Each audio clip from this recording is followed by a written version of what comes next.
But too many people in our culture don't validate themselves. Someone else's opinion is more valuable than mine. Someone else's viewpoint of life is more real than mine. Which to me inspires the question, be careful what you ask for.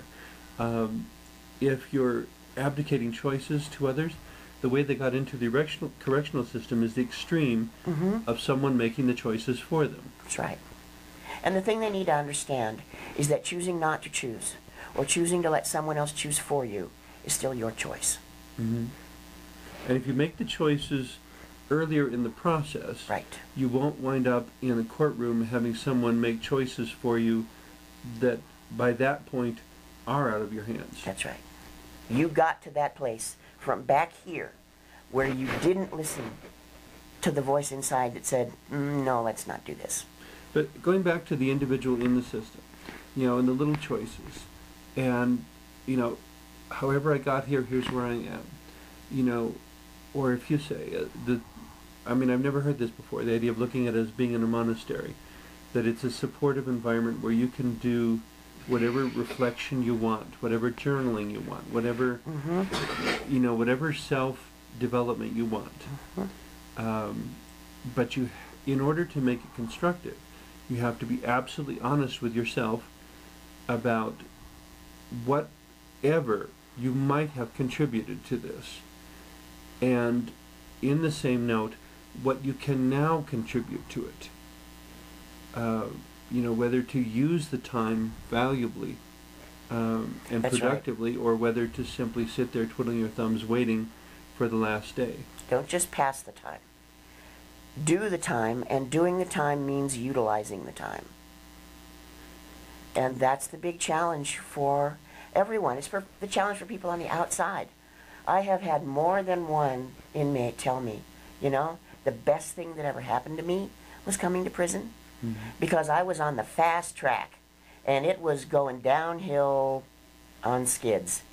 And now I can take a step back and look at my situation before, now. So it could serve as a wake-up call. Absolutely. Well, all of which, it sounds like we're able to put this in a more positive light, which I think is wonderful. You know, at the same time, being honest about the negative circumstances that happen. I'm kind of down on painting the whole world positive, because I think we begin to lose. I mean, it's like going skiing when the light's flat, as they say. There's no shadow, and you can't see the contours, and you wind up more than likely falling because you can't see and the mogul contours. eats you, yeah. The mogul gets you. We need the light and the shadow in order to see what the contours are. Absolutely. So it can't be positive all the time, but to take whatever negative thing that's happened and to respond to it as proactively as possible so that good can come out of it. Right. The problem that remains is that you've just accomplished this step of personal growth, and it's so wonderful. You get to restart your life, and you get out, and guess what hits you right in the face? Reality.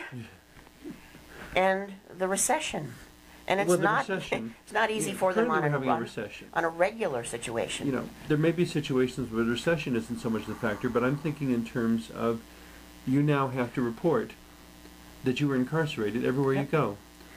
There'll be an interview, and the interviewer will ask you, or it will be on the application form, have you ever...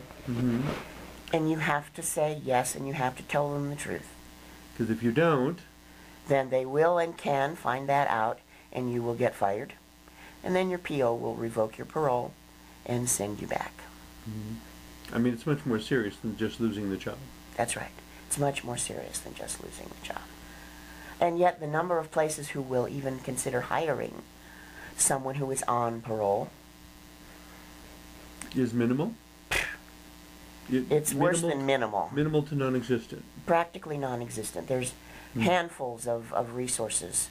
Is there any distinction made for what the, for lack of a better word, crime was?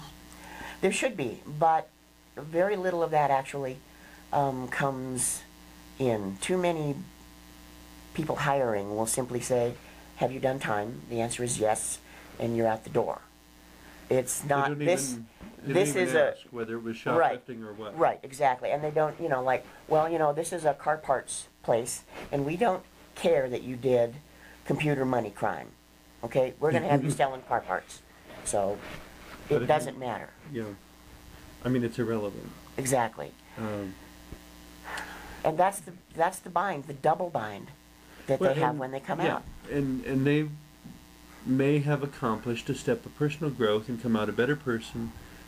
But we've just said, when you're in the system, the most important thing is to be honest with yourself.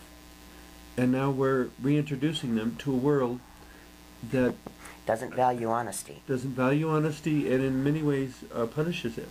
I cannot Yes. tell you how many times I have been encouraged to lie on job applications because, well, in my case, I keep getting the excuse that I'm overqualified. Yeah. I finally started answering, I was born overqualified. I still have to pay my bills. Yeah. You know, we have an economic system, a societal system that is not intelligent when it comes to honesty, interrelationship, that you cannot send someone a bill if you didn't give them a way to earn the money to pay the bill. I mean, it's like we're creating a population that cannot be employed, cannot be housed, cannot be anything, because our system doesn't allow these people to exist. But they do. And they're real people. And they're not going away, and there is no away.